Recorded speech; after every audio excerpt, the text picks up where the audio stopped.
దానికోసం డెఫినెట్ గా మిషన్ భగీరథ నీళ్ల సప్లై కూడా వెంటనే పునరుద్ధరించాలి.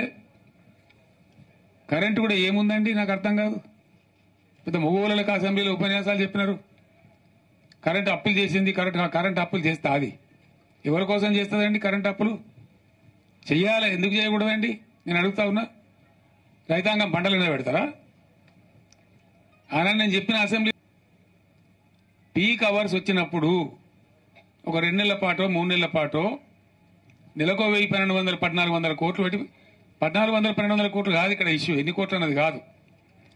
ఎంత కరెంటు షార్టేజ్ ఉంటే అంత పర్చేజ్ చేయాలి, ఇవ్వాలి, సప్లై చేయాలి. మేము అదే పని చేసినాం. అందుకే ఆనాడు రెప్పపాటు కరెంటు పోలే. మేము ఎప్పటికప్పుడు సమీక్షలు చేసుకొని కొంతమేరకు పెంచిన తర్వాత అప్పటికి లోడ్ ఏర్పడుతుంది అన్నమాట. అనూహ్యమైన లోడ్ వస్తుంది. మా అప్పటికంటే ఇప్పుడు ఎక్కువ లోడ్ ఏం రాలే, అంతా 500-600 మెగావాట్లే వచ్చింది.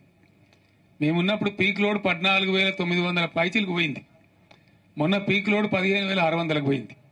అంటే దాని అర్థమైంది ఒక 600-700 మెగావాట్లు ఎక్కువైంది. అది మీరు కొంటలేరు. మీరు కూడా కొంత కొంటున్నారు, కానీ ఎంత అవసరమో రైతులకు రాష్ట్ర ప్రజలకు అంత మీరు కొంటలేరు. కాబట్టి కరెంట్ వస్తలేదు. చాలా మంది రైతులు నాతో చెప్పినారు, ఎందుకు కాలుతున్నాయి మోటార్లు? మొన్నటిదాకా 8 ఏళ్ళు కాలని మోటార్ ఎందుకు కాలుతుంది సార్? చాలాసార్లు వస్తున్నది పోతున్నది, వస్తున్నది పోతున్నది. రోజులో 5 సార్లు 6 సార్లు 7 సార్లు వస్తున్నది పోతున్నది. అక్కడక్కడ మామూలు సభలు మాట్లాడుతుంటే పోతా ఉన్నది. ఇదే జగదీశ్వర రెడ్డి గారు సూర్యాపేట సభ నల్లగొండలో సభ మాట్లాడుతుంటే 5 సార్లు పోయింది. పోయినప్పుడల్లా బయట కింద కూర్చున్న వాళ్ళంతా జై కాంగ్రెస్ అంటారు. ఇది పరిస్థితి. అయినా మీకు సీమ కుట్టినట్లేదు, మీకు బాధ లేదు, ఇబ్బంది లేదు. ఈసారి బడగాడుపు ఉంటాయని చెప్తున్నారు, భయంకరమైన గాడుపు ఉంటాయని చెప్తున్నారు.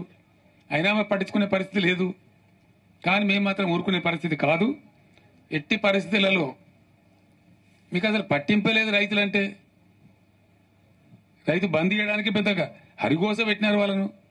వస్తుందా రాదా ఒక భయంకరమైనటువంటి పరిస్థితి తెచ్చినారు. సాగునీరు ఇవ్వడంలో విఫలమైనారు, తాగునీరు ఇవ్వడంలో ఘోరంగా విఫలమవుతా ఉన్నారు. ఏం కారణం? ఇప్పటికైనా మేల్కోండి.